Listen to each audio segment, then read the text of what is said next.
Orang bilang Lesti Kejora ini ngeprank rakyat Indonesia. Saya nggak setuju. Kenapa? Jangan terlalu kelihatan kalau dukungan. Oh enggak, itu karena kebetulan setelah keluar dari partai, itu kan bukan berarti keluar dari politik gitu. Saya jadi berpikir jorok. Iya. Jangan-jangan keluar dari PSI karena cari partai yang kira-kira cukup quote-nya untuk masuk.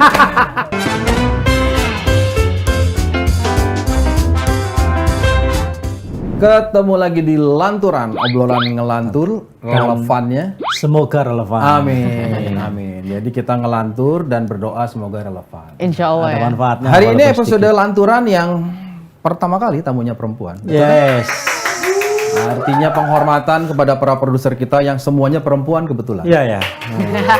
Sekaligus kritik kita kepada produser perempuan. Kenapa baru sekarang perempuan? Benar, Lu jangan tepuk tangan dulu di belakang. Lah, Tetap iya. aja kita Kritik. kerjain. Ada yang namanya Samara Amani. Siap. Ya. Thank you nih udah diundang. Sore, Thank you. Samara apa kabar? Baik, Politisi alhamdulillah. perempuan yang sangat banyak diharapkan. Sempat menggoncangkan dunia persilatan. Iya. Mas. Bahkan semua orang redaksi rasanya nggak ada TV yang belum pernah manggil dia ya di talk show-nya dan berharap. Tetapi Gara-gara bersama Fahri Hamzah. Ya. Tetapi mengecewakan dalam konteks begini, tiba-tiba mundur dari perpolitikan. Iya. Mengumumkan Itu satu. secara terbuka. Kedua dapat suara terbanyak dan nggak bisa masuk Senayan. Juga itu juga. Ya. Iya. Jadi Mengecewakan hari itu. ini kita Samara kita mau Siap. bicara. Ya nggak usah lah membuka lagi kenapa alasan keluar dari PSI ya kan. terlalu Udah setahun sering, juga soalnya. Udah setahun juga. Udah setahun ya? Oh iya. Iya, kedua ya. ini karena produser kita titip pesan, Mas, ini soal Kartini, Hari Kartini, Spirit Kartini. Saya sih sebetulnya, Spirit gerakan lah ya. oh iya, gerakan. Karena Kartini kan banyak yang masih memaknai hanya sanggul dan kebaya Iya, itu loh. Mas. padahal, nah ingin tahu nih sebagai pendiri politisi perempuan, pernah bikin dia, kalau nggak salah. Indonesia ini masih bisa diharapkan nggak sih dalam konteks politik untuk Peran perempuan. peran perempuan? Masih gitu. Sebenarnya Indonesia itu kalau misalnya dari segi regulasi itu sebenarnya udah mencoba mengarah ke arah yang lebih baik. Mencoba ya. Sudah atau baru mencoba? Mencoba. Kalau misalnya sudah mengarah ke yang lebih baik, banyak yang bisa dilakukan. Oke. Lebih banyak dari ini tuh bisa gitu. Tapi mencobanya sih iya gitu. Mencobanya gimana? Misalnya adanya kuota 30% keterwakilan perempuan tuh upaya mencoba. Tapi apakah itu berarti kita 100% sudah mengarah ke yang lebih baik? Enggak, karena kuota 30% keterwakilan perempuan di dalam bukan parlemen sih sebenarnya untuk menyalonkan anggota legislatif kan sebenarnya. caleg. Itu adalah sebuah langkah yang baik, Ya. tetapi harus dibarengi dengan keseriusan memberikan kader-kader perempuan yang bagus supaya mereka bisa terpilih dan Jadi tidak akhirnya hanya perempuan, duduk di DPR. tidak hanya kader yang berjenis kelamin perempuan Betul, gitu ya. betul. Oke. Dan ya kalau kita memang kan sekarang kalau misalnya kita lihat dari keterwakilan perempuan nih, 30% kuota gitu. Bener sih bahwa syarat mencalonkan anggota legislatifnya itu mesti 30% gitu kan. Tetapi konversinya ke DPR itu kan jauh lebih sedikit, biasanya 17%, 18%, masih di angka segitu lah kira-kira gitu.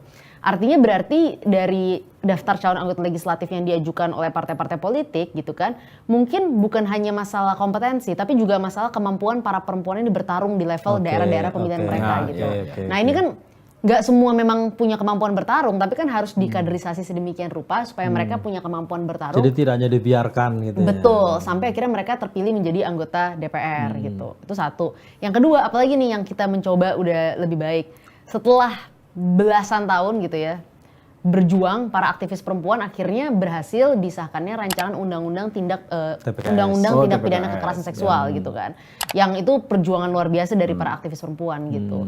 Terus kemudian misalnya meskipun Menteri Pendidikan kita adalah seorang laki-laki, tapi rupanya cukup progresif. Makanya keluar misalnya Permendikbud nomor 30 tentang aturan-aturan mengenai ya bagaimana mencegah kekerasan seksual di level kampus gitu. Ini sebenarnya upaya-upaya yang cukup baik. Dan sekarang juga ada pembahasan soal rancangan undang-undang perlindungan pekerja rumah tangga. PRT. Memang itu sebenarnya mungkin fokus isunya ketenaga kerjaan, tapi kan kita tahu pekerja rumah tangga itu didominasi oleh Sebagian perempuan besar gitu, perempuan. didominasi oleh perempuan yang berada dalam sektor informal. Jadi ini upaya. Samara, kalau kita harus tentu sepakat ya, kalau kita bicara soal peran politik perempuan di Indonesia, paling enggak 10 tahun terakhir lah, nggak kurang-kurang. Pemimpin partai pemenang terbesar perempuan, ketua Mas, DPR perempuan. Ini harus diklarifikasi. Peran politik perempuan atau peran politik orang yang berjenis kelamin perempuan. Dua hal berbeda ya. Ya pokoknya saya menyebutnya perempuan. Ya. Nanti Mustaqim yang menjelaskan tugasnya dia. Jadi saya bilang begini, kalau dilihat dari situasinya, kalau sampai ada orang mengatakan Indonesia ini masih belum menjadi tempat yang baik untuk perempuan berkiprah di politik, rasanya Enggak juga. Semua Ketua DPR-nya perempuan. Yeah. Ketua partai Menteri penguasa Keuangan yang paling perempuan. strategis perempuan. Perempuan. Menteri Luar Negeri yang paling ini perempuan. Kepala daerah kita sebut lah. Iya. Ya, politisi nggak kurang-kurang. Pemret kita juga perempuan. Pemret kita juga jangan salah lagi perempuan. Iya, iya. Bahkan banyak Auni Lubis, Iya. banyak Mbak Titin di CNN semua perempuan. Iya. Apa kalau kita menyoal soal perempuan? Satu, terkait dengan politisi yang sudah dicalonkan. Satu, kemampuan individu perempuan itu ketika di lapangan. Kedua, atau memang ada ketidaktulusan atau ketidakinginan kalau perempuan ini maju gitu. Sebenarnya kalau misalnya kita bicara isu perempuan bukan hanya di politik ya, berkarir di ranah publik sebenarnya kan. Itu tuh ada persoalan struktural Mas gitu. Persoalan struktural gini, ya kita memang sekarang punya perempuan-perempuan yang hebat duduk di jabatan-jabatan strategis gitu. Itu kenyataan lah. Dan percaya atau nggak percaya, para perempuan ini untuk duduk di jabatan strategis itu pasti melalui jalan yang terjal banget gitu. Nggak mudah banget gitu. Tapi kita harus lihat isunya itu harus kita besarkan ke para perempuan yang misalnya kita temui sehari-hari. Apa sih masalah persoalan-persoalan struktural? Salah satu persoalan struktural yang paling ada dalam sebuah mindset yang patriarkal nih di negara kita gitu. Dan sebenarnya bukan hanya di negara kita, kayaknya di banyak negara juga gitu kan. Adalah ketimpangan dari segi ekonomi antara laki-laki dan perempuan.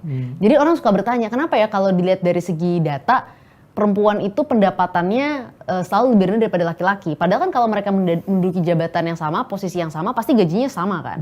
Nah kalau kita lihat lagi secara lebih detail kenapa ada timpang secara ekonomi, karena perempuan itu misalnya kalaupun bekerja, rata-rata mereka masih mendominasi sektor informal yang pendapatannya sifatnya harian gitu. Sementara laki-laki lebih punya kemungkinan untuk menduduki sektor yang formal gitu. Kenapa? Nah kalau kita lihat lagi nih, kita lihat dari faktor-faktor kulturalnya segala macam, mungkin banyak perempuan ini yang akhirnya berhenti sekolah karena akhirnya menikah. Ini kan mindset patriarkal kan, karena dorongan-dorongan keluarga dan lain sebagainya. Ada juga yang kemudian kalaupun mereka sekolah, mereka nggak lanjut bekerja gitu.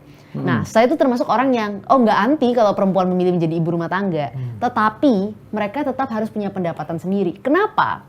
Karena dalam banyak kasus sebuah relasi rumah tangga, kalau relasi rumah tangganya itu bagus nih ya, misalnya suaminya baik, istrinya oke, semua baik, ya nggak ada isu kan ya, masalahnya nggak ada. Gitu. Kayak kita lah Mas. Iya, gitu lah mungkin ya kan. Luar biasa nih, luar biasa gitu kan.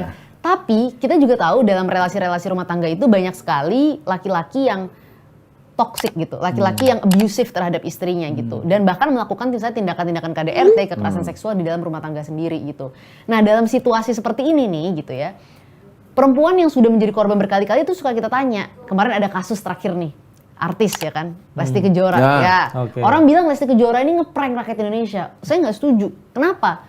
Karena untuk dia bisa keluar dari relasi itu nggak mudah. Itu untuk dia yang levelnya itu udah penuh keistimewaan, punya pendapatan sendiri, punya banyak duit, segala macam, artis. Itu aja nggak gampang dari segi psikologis. Sekarang kita bayangkan perempuan-perempuan yang timpang secara ekonomi itu tadi, yang dia nggak punya pendapatan sendiri, yang dia harus mikirin gimana anak mereka, gimana nanti kehidupan mereka kalau mereka lepas dari relasi dengan si suami ini gitu. Makanya persoalan struktural ini harus kita selesaikan dulu nih, baik secara psikologis, secara ekonomi, baru kita bisa bicara, Indonesia bisa nih ke arah yang lebih baik untuk Dari perempuan. mana itu mulanya kalau persoalan struktural itu yang Panjang. paling gampang?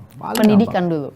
Pendidikan dulu dari level kita sekolah gitu. Kita harus mulai mengajarkan anak-anak kita di level sekolah itu adalah ini tuh setara, perempuan dan laki-laki setara. Termasuk juga misalnya pendidikan-pendidikan yang sifatnya berkaitan dengan kesehatan reproduksi gitu. Yang orang-orang kadang suka bilang, wah pendidikan seksual berarti ngajarin anak-anak kecil ini dong porno segala macam. Enggak dong, tentu aja kesehatan reproduksi itu penting supaya kita memahami apa yang benar, apa yang tidak benar, apa yang boleh dan apa yang tidak boleh. Gitu. Kenapa enggak? Kan kayak gini-gini itu kan kalau gini, awam, saya memposisikan awam. DPR kurang-kurang. Mas Yogi memisahkan awam, kalau saya awam betul.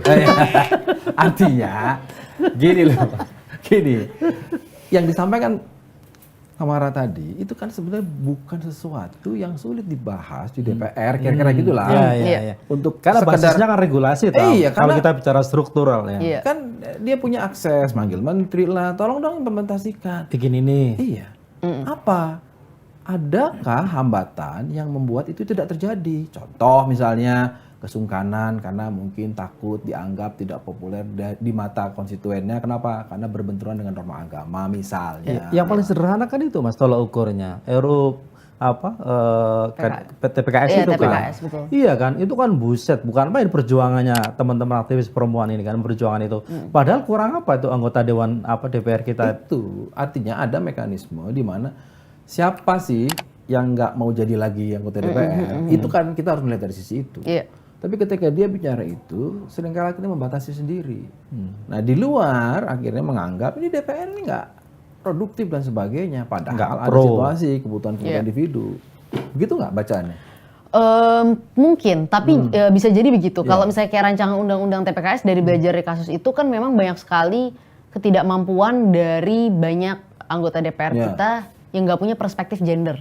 Jadi mereka tuh nggak paham misalnya. Termasuk anggota perempuan juga. Iya, karena iya itu betul. Karena saya ingat banget salah satu yang mengusulkan dulu rancangan undang-undang ketahanan keluarga itu adalah anggota DPR perempuan gitu. Ya partainya kita tahu apa gitu kira-kira. Nggak usah sebut merek. Nggak lah. usah sebut merek tapi kita tahu gitu. Nah, artinya banyak dari ya baik sebagian anggota DPR perempuan maupun laki-laki yang tidak memiliki perspektif gender yang baik, tidak memahami tentang relasi suami istri itu harusnya gimana, terus kemudian apa yang misalnya boleh dan tidak boleh, kekerasan seksual tuh seberapa bahayanya. Dan ini kita bicara pada isu yang sangat kelihatan. Kayak misalnya kita bicara isu kekerasan seksual ya. Itu kalau kita lihat data mengerikan sekali. Nggak usah kita lihat berita itu cuma permukaan. Kayak kemarin kasus yang Pak Ganjar omongin di Jawa Tengah atau yang kemarin kasus Henry Wiriawan gitu. Itu tuh permukaan gitu. Tetap aja Ganjar jadi Iya. contohnya. Itu nanti kita bahas. Jangan lagi. terlalu kelihatan kalau dukung Ganjar. Oh enggak, itu karena kebetulan Kepala terakhir. daerahnya kan ada banyak. Kenapa Ganjar? Soalnya Ganjar aja yang paling concern gitu loh. Enggak, Enggak ya? kebetulan kemarin Oh, Jawa kebetulan. Tengah baru saja menangkap, Oh. ya kan.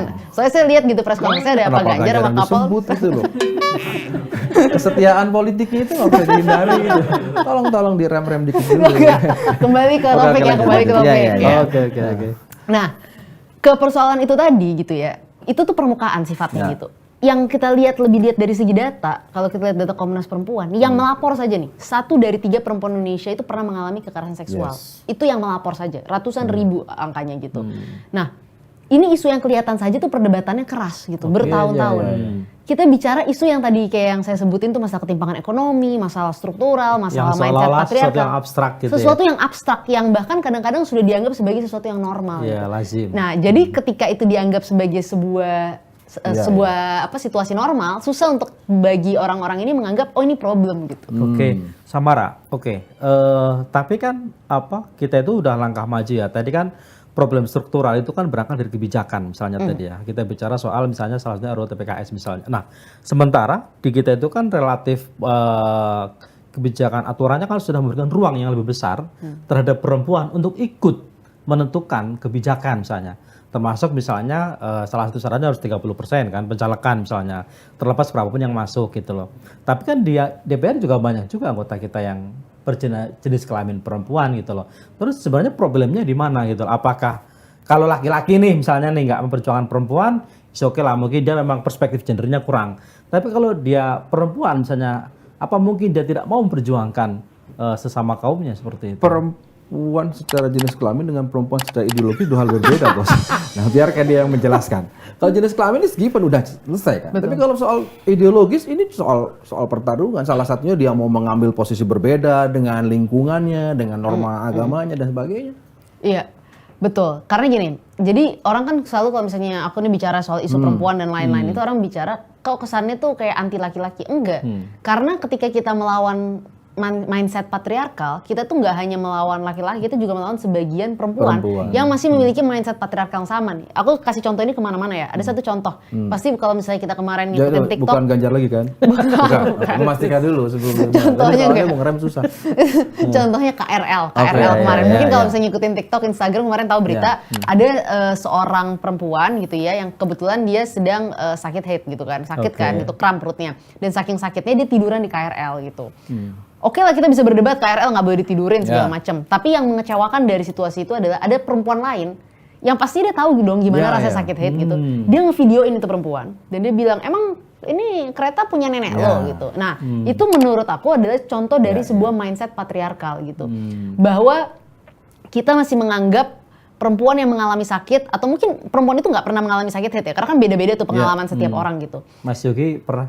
Ya enggak tahu tapi sangat empati lah. Ya Sangat kan? empati, peduli Iya, lah ya. Peduli lah. Paling tidak nggak akan ngusir, nggak akan videoin juga karena gue akan di gerbong itu kan. Ya kan nggak mungkin juga Iya, kalau iya. ada kan. Oke lanjut Samara. Ya, jadi tuh ujungnya tuh adalah ini tuh berarti kan solidaritas atau Ya. kemampuan kita untuk misalnya saling membantu itu nggak ada gitu. Justru kita malah kesannya merendahkan atau Ya, ya, menganggap ya. remeh penderitaan yang menarik loh, dihadapi ini perempuan pengakuan lain. bahwa sebetulnya hambatan bukan hanya datang dari laki-laki. Oh, Iya, iya. ini kan sebenarnya kan sama. Dulu kan juga sempat ramai juga tuh Samara yang ibu-ibu hamil nggak dapat tempat duduk, terus si orang apa yang duduk ngomel-ngomel gitu kan. Kalau mau tempat duduk ya harus datang lebih pagi, begini. Padahal sama tiba-tiba paham perempuan. soal ini riset dulu atau emang Ya enggak, dulu kan emang sempat konsen? ramai Mas, Oh sempat iya, ramai. nggak kirain buat episode ini dia riset dulu. Kalau riset ya gua anggap biasa aja. Tapi kalau emang dia concern berarti kan emang dia punya kepedulian gitu loh. Nilainya lebih Terus saya tinggi. kalau sama perempuan peduli Mas. Oh, iya? Peduli saya. Enggak, soalnya dia kalau berangkat aja kan minta ke istrinya. Oh, Oke, tapi gini, Samara, kan ada ini agak ini ya. Misalnya katakanlah kita bicara soal perspektif perempuan dalam tanda kutip gitu ya. Ada yang menganggap bahwa ketika misalnya kita politik afirmatif misalnya gitu ya, mengistimewakan perempuan, itu kan ada yang menganggap justru kita sebenarnya tidak fair karena menganggap perempuan lemah sehingga dia harus diistimewakan. Seperti itu. Misalnya kayak kayak kuota 30% nih misalnya. Kenapa diistimewakan dari 30%? Kalau memang perempuan itu mampu misalnya, dia harusnya bersaing dong tadi misalnya Samara seperti bilang itu. 30% aja deviasinya cuma 17% Ya, pada akhirnya. Karena itulah emang itu ada loh. hambatan-hambatan. Nah, ini kan soal ini ya perdebatan di publik gitu loh, bahwa justru politik afirmatif itu seolah-olah justru dalam tanda kutip ini mengkerdilkan perempuan karena dia dianggap tidak mampu makanya diistimewakan seperti Ya, itu gitu ya. loh. Meskipun ada problem secara masyarakat patriarkal kita yang memang panjang gitu ya seperti itu. Itu gimana kalau Samar sendiri melihat Iya. perdebatan itu ya? Iya, memang betul bahwa kita tuh jadi gini, sebenarnya ini kembali lagi ke partai politik gitu kan. Jadi kalau kita bicara dari segi representasi perempuan gitu, kita harus lihat sebenarnya seberapa serius kita dalam mendorong keterwakilan perempuan gitu. Kuota tuh satu step gitu. Oke. Ya, satu step. Tapi keseriusan lainnya itu adalah dua hal sebenarnya. Yang pertama kaderisasi kader perempuan itu sendiri gitu. Jadi memastikan bahwa kader-kader perempuan yang masuk itu bisa mendapatkan pendidikan politik yang baik gitu. Nah, pendidikan politik yang baik ini tuh mesti clear gitu. Pertama apa? Cara bertarung di level daerah pemilihan dapil. Yang kedua, cara untuk fundraising karena banyak perempuan-perempuan ini kan nggak semua juga mereka adalah lahir dari keluarga latar belakang kaya yang bisa mengeluarkan uang sendiri punya gitu kan. akses finansial yang baik Betul. lah ya. Nah, partai harus membantu membukakan akses finansial itu gitu, bantuin fundraising kayak atau ngajarin cara fundraising, ngajarin cara bertarung di dapil. Dan tentu pasti dari perempuan-perempuan ini kita harus sama lihat dan petakan isu-isu yang mereka bawa. Iya. Dan misalnya profiling mereka cocoknya di daerah mana, daerah pemilihannya gitu. Jangan taruh mereka di asal dapil, taruh mereka di dapil yang kemungkinan mereka tuh bisa menang gitu. Itu harus dipikirkan. Nah. Samara mau bilang bahwa jangan-jangan 30% ini cuman Ya kamuflase saja. iya cuman buat untuk menunjukkan bahwa oke partai ini juga Memenuhi syarat bicara soal administratif. keberagaman. Iya. Tapi prakteknya ada Nggak hal-hal niat- yang niat- niat supportnya nggak amat dilakukan. biar mereka jadi Misalnya gitu. menempatkan di dapil-dapil yang susah gitu, nggak ada concern.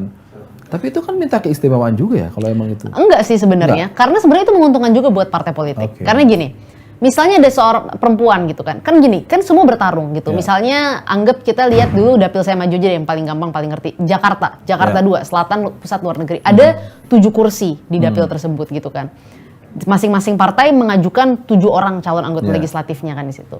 Oke, kita lihat, kita kan nggak memberikan perempuan ini nomor urut khusus atau apa gitu kan. Yang kita pastikan adalah misalnya orang-orang yang maju di dapil ini, 7 orang ini adalah orang-orang yang memang cocok secara profiling dengan daerah pemilihan tersebut. Nanti mereka sudah dididik bersama-sama, sudah dikaderisasi dengan baik gitu ya, sama-sama diajarkan, silakan bertarung di situ. Ya. Tapi jangan taruh mereka di sebuah daerah pemilihan yang mereka nggak tahu sama sekali. Itu kan ya memang nggak bakal menang kalau seperti itu. Tapi kan sistem pemilu kita kan terbuka ya. Artinya kan partai tidak punya otoritas untuk menentukan. Betul. Tapi kan publik sendiri yang akan memilih. Betul. Kalau dia oke dengan sosok ini akan dia pilih seperti itu kan. Kan beda kasusnya kalau proporsional tertutup.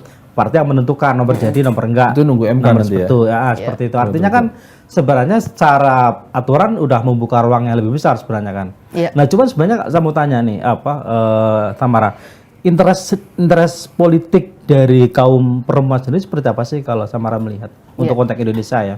Nah, sebenarnya kita itu seringkali kalau misalnya interest masuk ke politik, ke partai politik atau politik, konteksnya itu, kalau konteksnya itu sih sebenarnya ya masih bisa dibilang 50-50 lah ya.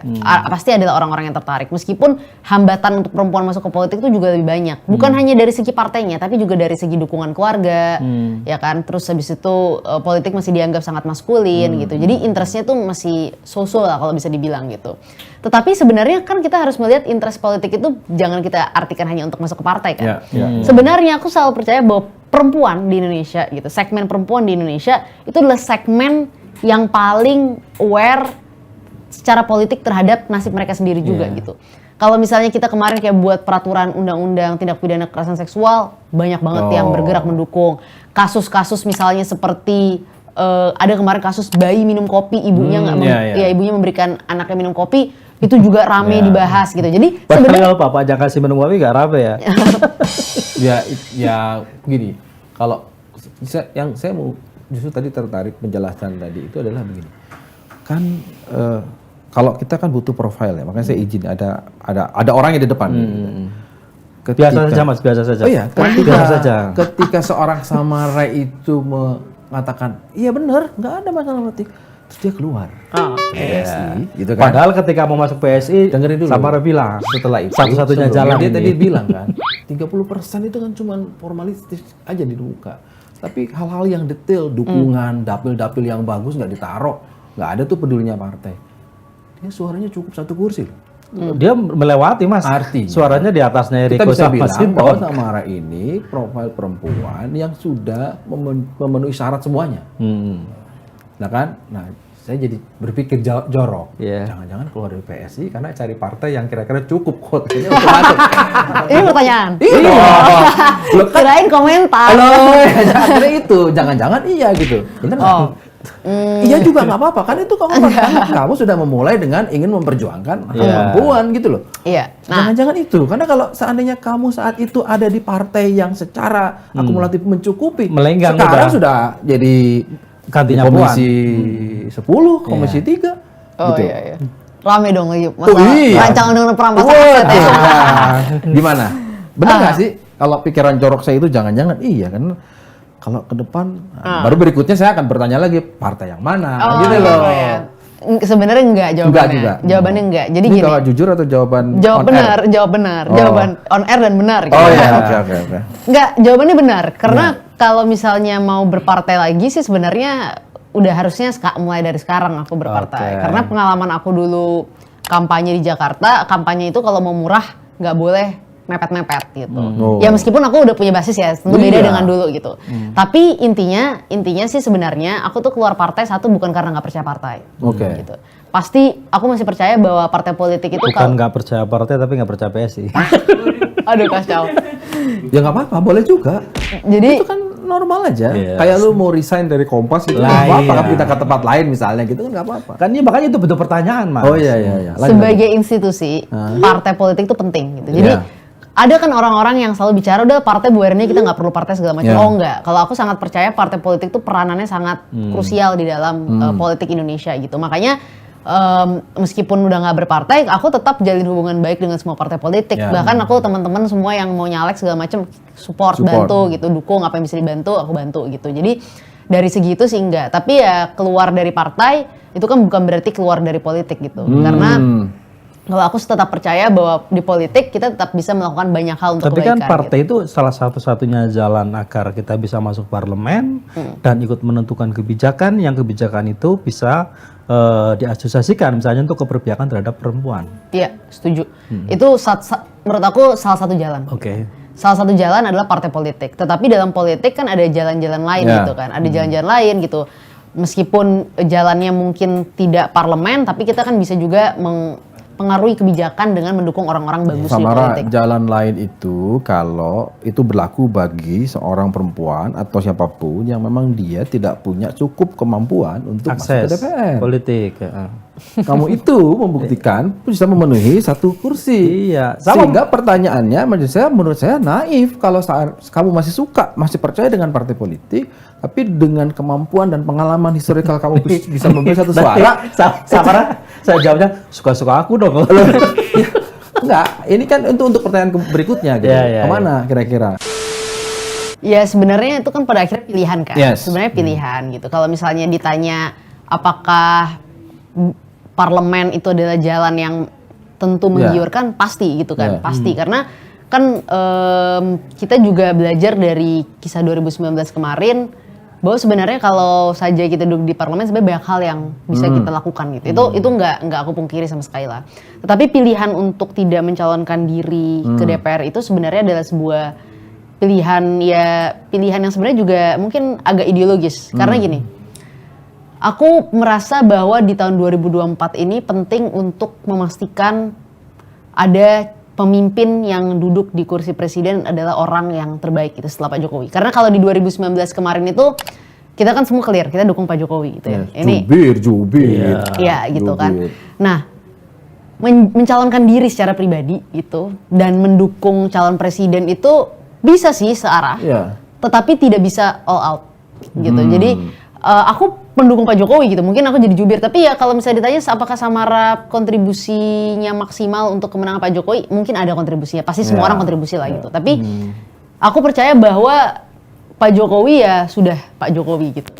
Nah, tapi aku punya keinginan secara pribadi untuk lebih all out lagi mendukung sosok yang di 2024 dan itu nggak bisa dilakukan dengan sambil memikirkan diri kita sendiri. Oh, ini luar biasa. Anis, Mas Ganjar. Anis atau Ganjar? Ganjar. Serem. Ganjar. Oh Ganjar ya. Yang Anies kan ya kan boleh dong. Itu kan demokratis. Iya boleh kan Yang cuma Anies nanya. siapanya, yang Ganjar siapanya. Lah, boleh ya kan. Lah itu kan cuma nanya. Karena tadi udah ngasih sebut contoh ketik jawab Pak. Tapi kan gini Samara,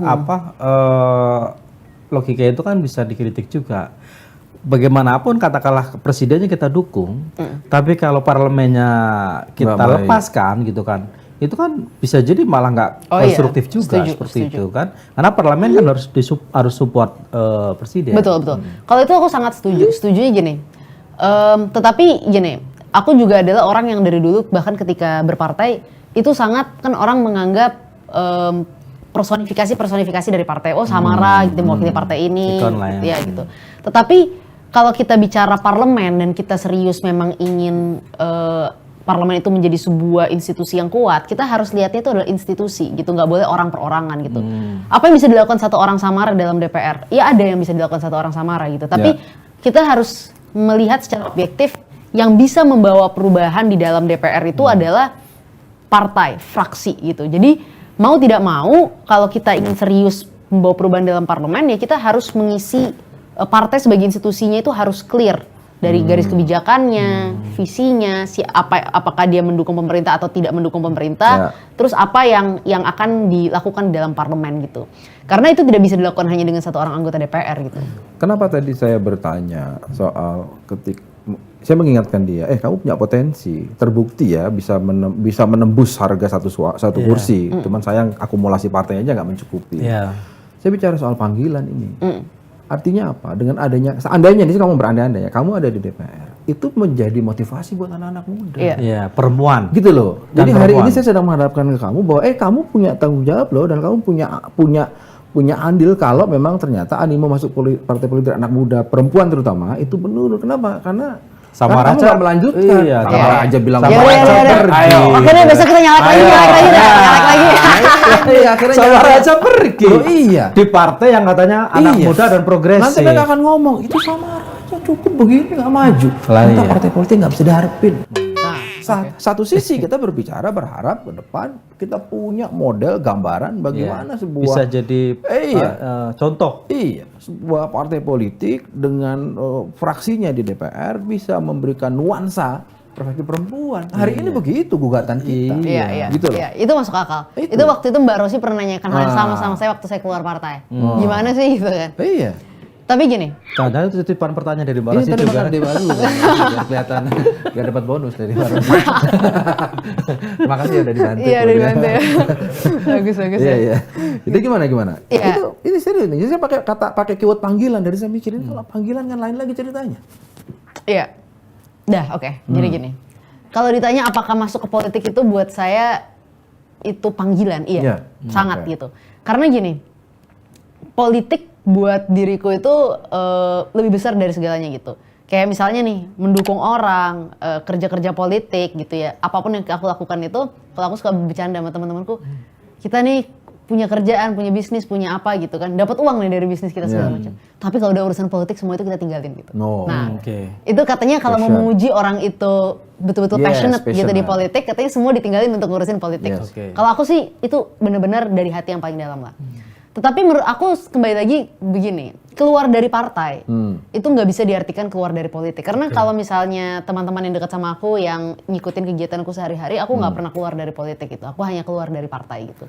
Meskipun aku ngerti adalah sebagai seseorang yang dulu pernah bilang bahwa partai itu penting, kita Ya. harus mendukung anak muda dan perempuan harus masuk ke partai, pasti itu akan jadi semacam setback gitu. Kok tiba-tiba keluar dari partai. Tapi intinya begini, kita juga harus sama-sama belajar gitu. Aku sebagai anak muda dan mungkin teman-teman yang muda, yang perempuan lainnya juga harus sama-sama belajar bahwa harapan itu nggak boleh digantungkan hanya ke orang per orang.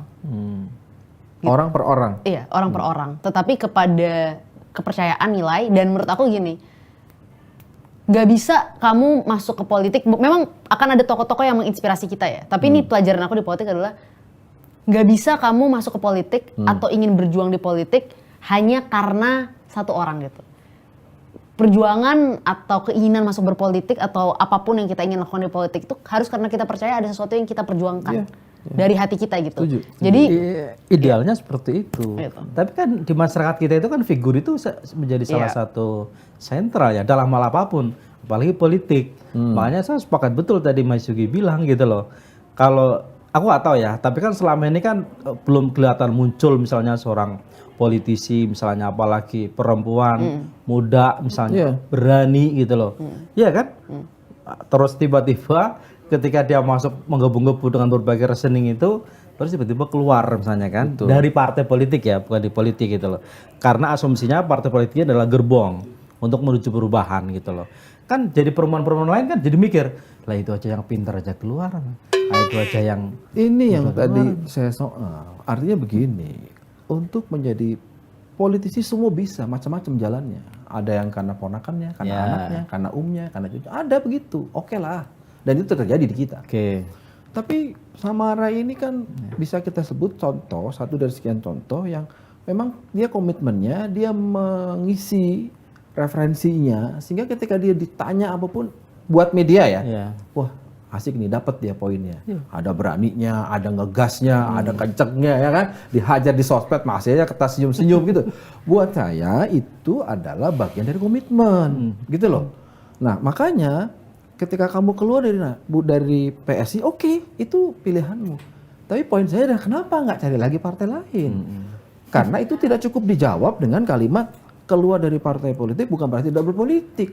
Hari ini kita bicara soal mengikuti sistem, ya. gitu loh.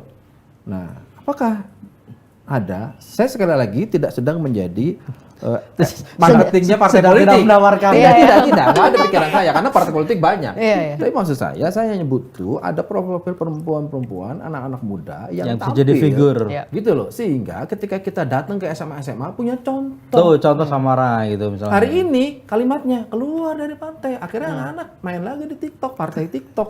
Nah, ya. Gimana Samara? Artinya saya sampai keluar dari partai politik, saya membantah. Hari ini kita bikin Samara merasa bersalah. Iya. Memang iya. Itu salah. Padahal udah 1 tahun sih keluar partai, tapi saya nggak Iya. nyangka gitu kan. Iya. Artinya sekarang mau masuk. Dan partai siapapun bapilunya pasti akan memprioritaskan caleg-caleg yang memang potensial dapat. Karena ukuran KPI dia itu. Iya. Mau apapun partainya. Ya, dia punya historical. Saya pernah menembus harga 1 kursi di dapil. Jadi tidak harus menyebut partai mana, tapi kira-kira akan ke sana atau jangan-jangan sudah? Enggak, belum. Kode tuh, namanya kode. Oh, kode. Nah, Jadi gimana? enggak gini, maksudnya gini. Kayaknya sih kalau misalnya ditanya apakah akan masuk ke partai politik lagi per hari ini. Oh enggak, untuk 2024 deh, jangan per hari ini. Untuk 2024, running ke 2024. Nyalek nggak? Nyalek enggak?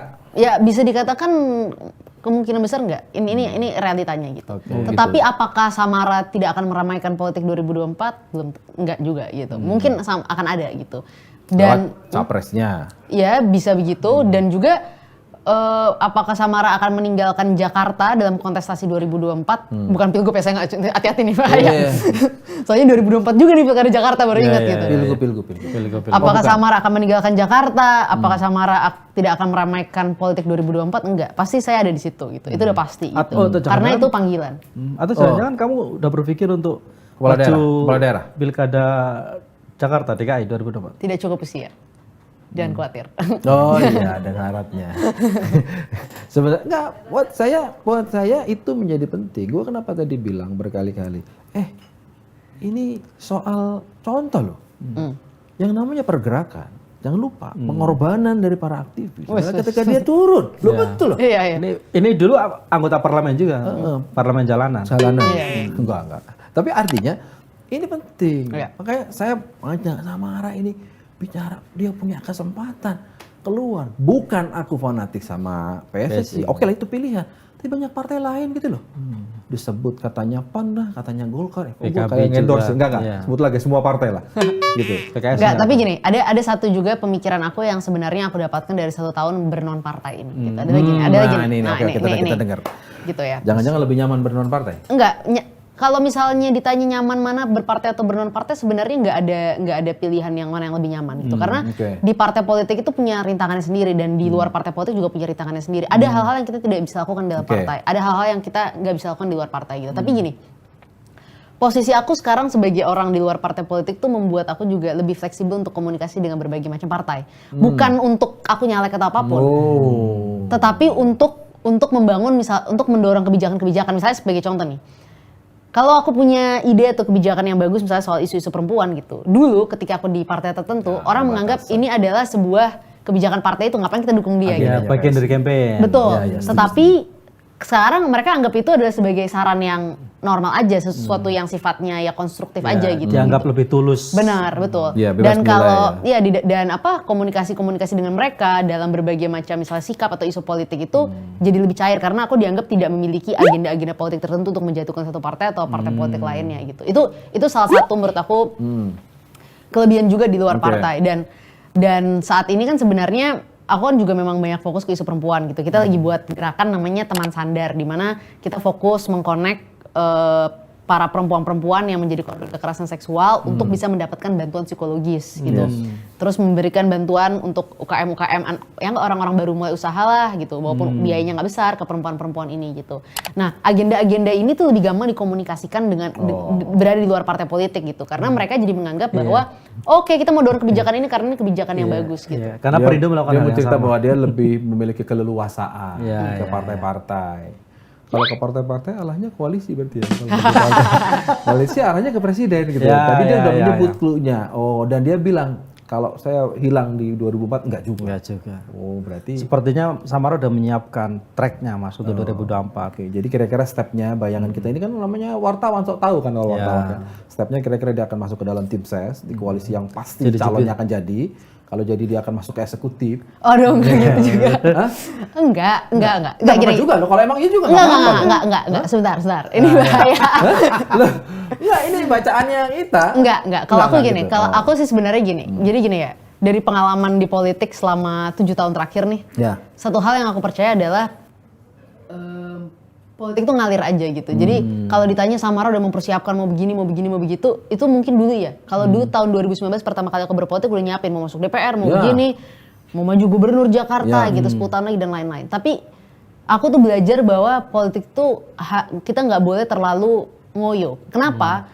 Karena kalau kita ngoyo kita jadi terlalu ambisius, dan kalau kita jadi terlalu ambisius nanti kita banyak Tak tulus lagi. bukan masalah hanya nggak tulus lagi, tapi kita banyak tidak bisa melihat situasi dengan objektif. Secara jernih. Secara jernih Karena dan ada jadi kebutuhan. terlalu fokus dengan diri kita sendiri. Padahal terlepas dari berbagai macam kesulitan politik dan berbagai macam rintangan dalam politik, sebenarnya ada sebuah kebaikan-kebaikan di dalam politik ini yang harus kita tuju bersama-sama gitu. Jadi kita ngalir aja, kita lakukan apa yang terbaik dengan, kalau aku percaya 3 hal. Kita lakukan apa aja yang terbaik dengan ya lurus, tulus dan ikhlas aja gitu. Kita lihat apa yang terjadi nanti. Tapi kalau saya percaya misalnya yang disampaikan Mas Yogi tadi ke Jena juga nggak masalah juga, toh? Iya, Kan tapi demi itu- kebaikan Tapi perempuan maksud juga. dia nggak mau masuk bagian dari perencanaan di awal. Iya. Sepertinya dia berbicara masa lalu kayaknya. Dia nggak mau terulang lagi jernih gitu kan. Enggak, saya tuh percaya gini. Ini karena Kayaknya mau bulan puasa. Mau bilang kalau sama patah hati itu. Lah kayaknya bicara masa lalu dia. Karena lalu lolos dalam arti- Senayan. Iya, karena itu udah menyiapkan. Bayangin cukup 1 kursi nggak lolos kan wajar kalau dia bilang rese gitu. Wajar aja kalau dia suatu saat ngaca dia merenung lihat ke atas seandainya partai gua ini ya loh itu manusiawi loh dia Samara kamu cuma karena nggak tega aja menyebut itu kan coba gua di partai ini lolos gua apalagi kalau di nonton TV kan ada partai politik apa coba gua di situ. Iya enggak? Hah? Nggak Sebenarnya gitu? gini. Enggak, aku tuh percaya semua ada hikmah, semua ada hikmah gitu Oh, kan. iya. Dan gini, aku sangat percaya dengan yang disebut dengan suratan tangan. Takdir tuh ada. Oh, gitu. Takdir iya. tuh ada. Garis tangan tuh ada. Jadi kalau kita bicara garis tangan ya, ada orang yang punya suara 140.000 suara, ya kan? Namanya Samara Amani. Iya. Gak masuk dia ke Karena dalam bukan parlemen. garis tangan. Bukan garis tangan dia. Tetapi si Samara ini yang punya 140.000 suara, karena dia tidak masuk, akhirnya dia membuat orang dengan 15.000 suara gitu masuk ke dalam parlemen. Karena suaranya di Karena garis tangan dia gitu. Oh. Jadi apakah kita mau sakit hati kurang ajar 15.000 suara masuk ke dalam Rupanya- parlemen, saya 140.000 suara nggak masuk. ternyata Enggak, hikmahnya garis adalah- tangan dia itu kita harus Ini kayaknya legowo. menyelesaikan bulan Ramadan masalahnya Mas. Bisa Jadi jadi. kita bicara Kayaknya hikmah, bicara Idul Fitri, ikhlas. Ikhlas. Sehingga Kan dia- semua udah ada yang ngatur. Kita Ada percaya yang sama ngatur. Allah gitu kan. Oh, Udah dalam ini kelasnya Ramadan. udah ma'rifat ini. Ya, Kelasnya di saat kita bicara soal nanti strategi gimana ini udah beli sudah. Karena lah, kita dari bisa. tadi saya lihat alur pembicaranya wise banget gitu. Akhir penghujung Ramadan. Ada Ramadan kayaknya. Ngomongnya mengalir, Mengalir, jangan ya. ambisius, Beda ya? ngambil hikmah. Kayak dulu kan Tulus, siapa aja dihajar iya. sama dia. Pong gitu. Sekarang Penuaan. Oh iya, proses.